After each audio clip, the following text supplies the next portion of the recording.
And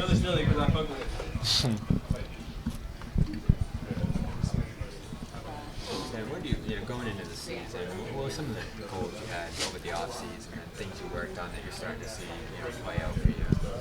I mean, I'll keep the goals to myself, honestly. But overall, just become a better basketball player and find ways to complement our big dogs, Jason, Jalen, and Kristaps. So just trying to play my role to the best of my ability.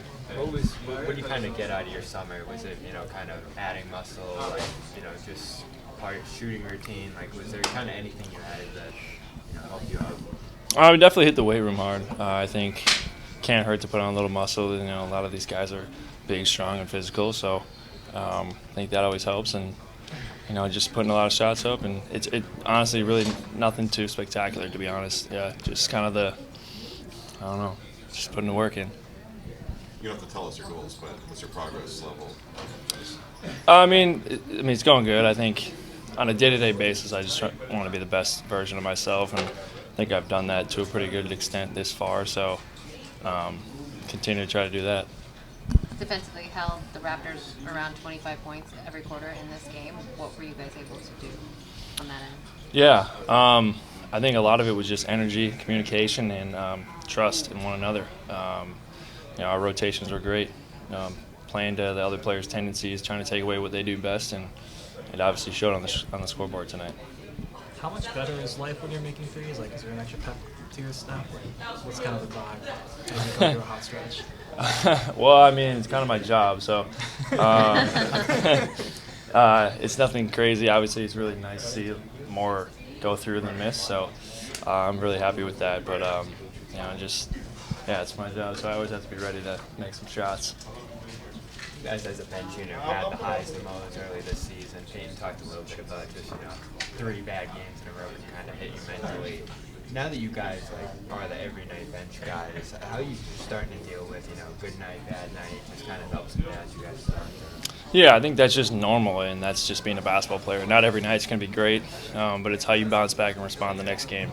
And I think we both have done that to a good job this year. And we haven't played great every single night, but if one of us isn't playing great, other guys are there to pick them up. So I think you want to be the best version of yourself every day, and sometimes that means doing other things than making shots. Maybe it's making the extra pass or hitting the boards hard or making the extra pass to a wide open guy. So things like that.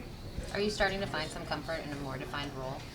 And as a group, knowing you guys have time to gel? Yeah, I think so. I think there's always you can kind of dig your feet in a little bit, you could say, and just knowing that your number is going to get called more often this year than it was last year is pretty cool. And you just want to make the most of it and kind of have gratitude with where you're at.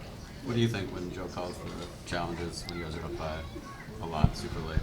I mean, surprised or no, I'm not. Have your back, or? Honestly, I'm not, because he treats those minutes just as the other minutes in the game. It doesn't matter who's in the game. He treats it like it's like it really, really matters, and I think that's important to all of us too. So if we're out there, we want him to have our backs, and I think he does that. Does that make an impression on you? I think so. I think it shows that he truly cares. From 1 to 15, or 1 to, I think we just said 1 to 18 or whatever. So I think he's done a great job with that this year. What's the biggest difference having Jason out there with the bench unit versus not? Obviously, the numbers have kind of swayed, when he's out there versus when he's not with you guys. Yeah, he does so many things well, and he makes them look really easy when they're not. That's what makes him a superstar, and we feed off of that, and he helps us go in that second unit, and he's just a really, really good basketball player and our job is just to complement off of him and just be there when he's ready to pass and give him the ball where he wants it. So, yeah, pretty simple. Thank you, Sam. No problem.